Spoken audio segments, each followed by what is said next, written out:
Would you believe me if I told you the car I'm standing next to is quicker than Ferrari's latest Portofino?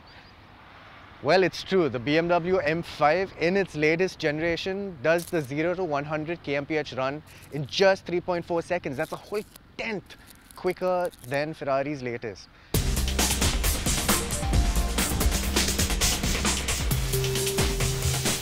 Of course, numbers aren't everything, but the fact that BMW's M Performance division has managed to do that in a car that looks like this, it's completely discreet. It's a sleeper. No one could guess that it's a supercar beater.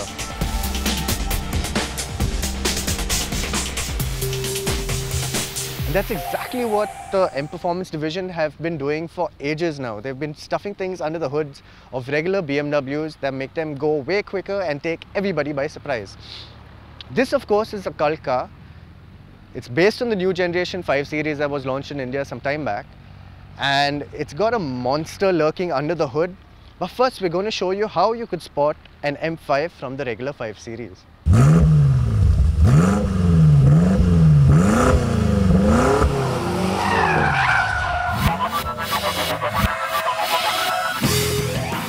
This spectacular M5 is one out of just 400 first edition cars that came in the lovely frozen red paint with black wheels and dark trim.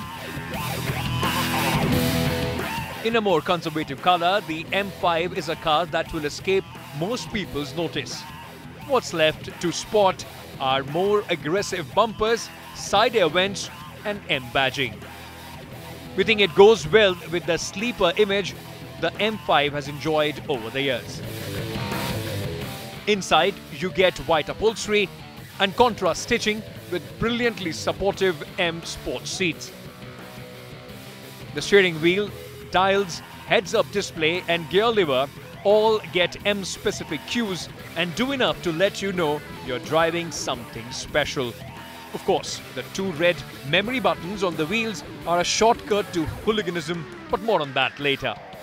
The driving experience of the new M5 begins with that engine. Now, it's a familiar engine actually. It's a 4.4 litre V8 with 2 turbos, and they've used it in the last generation of the M5. The M engineers, however, have revised the engine. They've given it new turbos, new cooling, a new oil sump, new injectors, and all of that has resulted in a bumped power output, which is 600 bhp and 750 Newton meters of torque. That's insane. That's a lot. And the best part is it kicks in at 1800 RPM. That's the full torque at 1800 RPM. Now, there is no turbo lag that we can speak of. The gearing also makes sure that you're never really found in the wrong gear.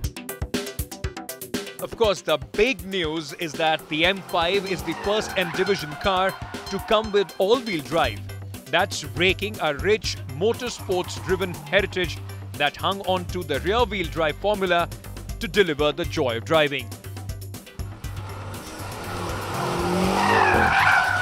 But with 600 bhp on tap in this new M5, the safest way to put the power down would be M-turned all-wheel drive. The secret is in the transfer case, an electronically locking rear differential. The car's computers can then finally control how much torque is sent to each wheel. There's also a 4-wheel drive, 4-wheel drive sports and 2-wheel drive mode.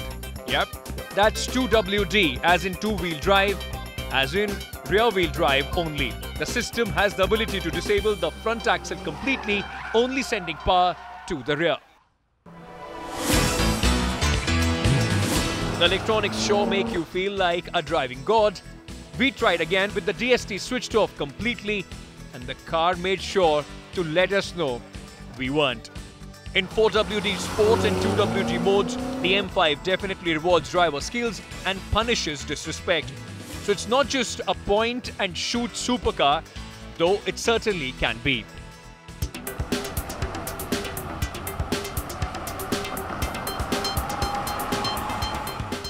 Like most other high-end cars, there's a Comfort, Sport and Sport Plus.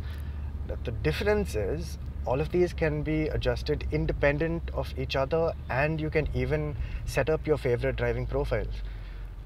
And the best part is the M5 has decent ground clearance, so you don't have to worry about scraping it over speed breakers.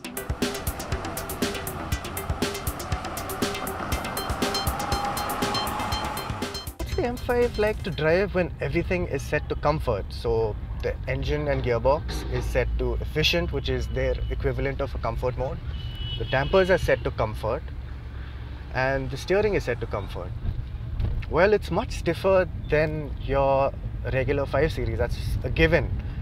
But the ride isn't too bad actually. It's only maybe at higher highway speeds that jolts actually pass through into the cabin. Otherwise, the suspension, the active suspension I must add, does a really good job of keeping things very neutral and very flat. Your journey in the M5 doesn't really begin till you drop the hammer, and that's when things get interesting. With that build-up of torque, you get peak torque, by the way, from as low as 1800 RPM. So you can be in top gear and you just put your foot down, and the next thing you know, you're you're actually pushed back in your seat. It's just unrelenting.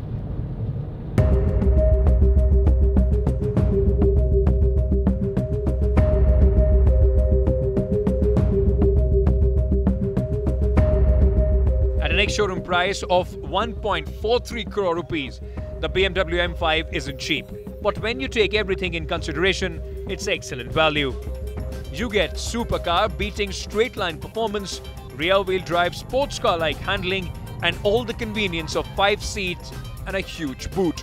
The new M5 certainly does set the bar for super sedans.